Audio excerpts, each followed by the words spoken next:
Hi, I'm Dr. Amy Robbins, and welcome to Life, Death, and the Space Between podcast. I'm a licensed clinical psychologist and medium, and here we explore life, death, consciousness, and what it all means. If you haven't had a chance yet to subscribe to my weekly newsletter, head on over to dramyrobbins.com and you can subscribe there. Every week I send out a little juicy piece of soul wisdom, as well as some grounding things that you can do just to help you. I try to be really mindful of incorporating things that people can do in their everyday lives to help them stay grounded, because times are a little bit rough right now, to say the least. So today is a Q&A podcast, and I'm going to sort of merge a couple of pieces together. I want to share with you the question and my thoughts to my answer to this question, or my thoughts around what's the answer to this question. And then I'm going to share something that is deeply personal to me as well, and it will all kind of tie together at the end. So the question is from one of my listeners, Amy, not me. And I've had this question for quite some time and I try to be really purposeful about the questions that I'm answering and really thoughtful about them. And for whatever reason, I didn't feel ready yet to answer this question, but probably not surprising that I'm ready now. Just a few days before the election. So Amy had asked, what is the role of people who appear to be, I'm going to say, quote, bad people on this planet? Because I don't really believe, I know that there's evil, but I think that those are just choices that people make as a result of many of their circumstances. So she says, and for this, I'm mainly thinking of people like our current president or Hitler and the like. Did his soul choose to be here to help advance humanity in some way? In other words, might he be a very advanced soul choosing a path that will provide the most planetary growth by exposing the ugliness we need to work on mending? In other words, is he, quote, taking one for the team here by agreeing to this role? Or is he just a very unconscious person who's lost his way in his connection with his higher purpose?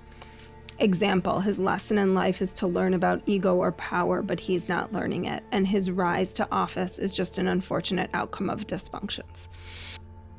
So this question is obviously pretty complex, and I think that there's obviously the spiritual and there's the psychological, and for me, they never really truly can be separated, and I always like to look at kind of that whole picture. Again, I'm not here to comment on psychologically what I think is going on with Donald Trump. There is actually a law against doing that for therapists.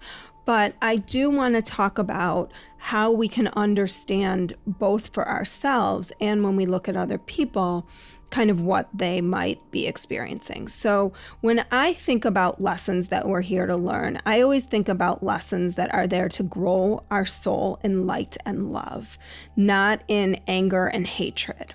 What I think that anger and hatred does is it oftentimes can polarize and illuminate for any of us some of our own shadow and our own darkness. And I think that in many ways, that is what's coming to the surface. Obviously, I live in the United States, clearly, but across the world. And that there is an opportunity then for us all to take a look at ourselves and to understand ourselves from the perspective of the other. And I think that so much of what is happening right now is out of fear. And when we can look at another person, and this is sadly where I think we've gone so far, we've gotten so divided that we can't understand even the fear that might be driving behavior on whichever side you fall on. And I think when we look at someone like Hitler, who had a very slow rise to power. I mean, he didn't come into power. It was a slow, progressive, pretty calculated rise. And the reason I know this is because, one, I'm Jewish, and so I've studied a lot about this, but I've also spent time in both Poland and Israel, and that's some of what I'm going to share with you all in a minute. But that I think that a soul who comes here and ends up in that position certainly has work to do around their own psychological development and spiritual development. So looking at someone like Trump, and I can't comment on his psychological issues. I don't know them, although I have heard, if you read the book, from his niece's perspective, that she has some pretty strong things to say about what it was like growing up. And I think that would give some understanding from a psychological perspective, sort of what went on. And I think from a spiritual perspective, thinking about, okay, what path can you choose? Because there's always paths to be chosen. And that is where our soul grows. It's, we are given a situation and we are there to have an opportunity to learn to grow our soul. And I think the question that we ask at those crossroads is, what do I need to do here to keep growing my soul? How do I keep moving in the direction of love and light and kindness and compassion? And so I've actually heard people talking in the spiritual circles about people like Hitler or Trump, that they are ascended masters or that they are light workers. And first of all, ascended masters are typically not embodied. They are not in a physical form. They are working with us from the other side. But a light worker is someone who works in the light. And the way that I see it is that people like Hitler, people like even, many of the gunmen or the gunmen in school shootings and things along those lines end up hopefully raising our consciousness. Now that, again, doesn't make them light workers. It just makes us open up and be more aware of things that maybe we weren't aware of before. And so I personally don't think that people agree to play a villain. I think that we are all, from a soul's perspective, trying to grow towards that feeling of oneness, that feeling of love for all. Now, we are all also always working on this. What I want to share with you all is something that I've actually come back to many times in trying to understand the perspective of the other. And I went searching far and wide for this. I knew exactly what I was looking for. I knew exactly what the journal looked like that I wrote it in. I just wasn't quite sure where I put it. But what I want to share with you is that when I was 17 years old, or maybe I was 16, I spent a week in Poland and 5 weeks in Israel. And while I was there in Poland, we went to several concentration camps. And I'm going to share with you a piece of my journal entry from that time. And I was actually more hoping to find an essay that I had written. I can't remember if I wrote it as part of my application for graduate school, or as part of my application for my internships. But that sort of tied it together in a way that was really cohesive and coherent. So I'm going to attempt to do that on the fly today because I couldn't find the file that this is stored in. But I am going to read you straight from my journal this piece. The sign outside Majdanek repulsed me. It just said Majdanek, but the fact that it welcomed people like it was a tourist attraction. As I walked the stone road, I questioned why I was able to walk these roads without the fear of being shot. It didn't make sense, and it wasn't fair. We looked out from the sculpture made to describe the inhumanity of man at the entire camp and the ashes of my ancestors in front of us. I was overwhelmed with what I saw. Land everywhere where many people were shot in the fields. And it wasn't in the middle of nowhere, but in the heart of Lublin. Houses surrounded this camp, and no one did a thing. Though I wonder how much I actually expected them to do, or how much I would have even done. We walk past the commandant's house and the gas chambers. I couldn't believe I was walking here. We entered the chambers, and first there was a place where they got their hair cut off. Then there were the showers, except these were actual showers. Some were sent to work, while others, unfit, were headed into a little room and gassed. The door was closed, but there was a little hole in which they could be watched. I think at this point I was more numb than anything else.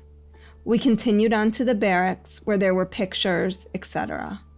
The pictures were nothing I hadn't seen before, except that I wasn't looking at pictures. I was actually there. The pictures were people killed, and so thin it was disgusting. There were also 3 barracks filled with only shoes. We continued to walk where the barracks became the places where they lived. They were extremely small and held about 500 to 600 people. They were made for 250. The beds were wood, the mattresses thin as people. I kept thinking if I would have had the will to fight and survive. I just think that I would lose hope. I wanted to share this with you all today because, again, I think that we've gotten so polarized, and I'm hoping that what you could hear in that little piece from my journal quite a long time ago, I'm not going to date myself, I'm not going to put an age on myself here yet, but is the part of ourselves that even in that horror, even while I stood there and looked out at the camp, looked from this pile of ashes out to the city around us, it would be very easy to say, I would never have stood by. I would have never have been a bystander in that. But the reality is that I might have, and that we all might, because we all might be acting out of our own fear of what that means for us. And so I'm continuing to contemplate this, as I often do, and I encourage you all to continue contemplating. Where are you acting out of right now? What are you tapping into in your own soul? And how are you able to maybe move out of your own fear and out of your own judgment and away from all of that to a place of love and kindness and compassion, of meeting other people where they are, of understanding where someone from a different perspective might be coming from? Because ultimately, I don't think it matters if Trump is here to be a villain or if he's a victim or, I think what matters is what each individual chooses to do with the experience of what they see. And if we can collectively use that to grow our own souls, then that is the work of being human. And that is the work of becoming conscious and raising the collective consciousness as well. And, one of the things that I often say to people is that our past is an explanation for our behavior. It's not an excuse for our behavior. And so while I think in many of these situations we can understand why, I certainly can look through a therapeutic lens and understand why someone is the way that they are. But that doesn't give them an excuse to treat other people the way that they treat them, to dehumanize other human beings. And I sincerely hope as we move towards November 3rd and even after that we can continue to not only look inside of ourselves and try to understand our own feelings and experiences, but also try to step into the shoes of where someone else might be coming from and what might be driving them. And while this isn't always an easy thing to do, there's tremendous learning and growth that comes from just trying the exercise. So I hope that, Amy, I answered your question. I know I sort of went in several different directions, but I hope ultimately that you all got sort of my take on our souls and what they're here to do and how they're here to grow and learn and ultimately love. Like what you heard today and want to hear more? Wondering what comes next and what it all means? Head over to Apple Podcast, Spotify, Stitcher, Google Play, or anywhere you get your podcasts and hit subscribe. Also, if you could take a minute to rate and review my podcast, I would really appreciate it. Stay tuned as we continue to explore life, death, and the space between.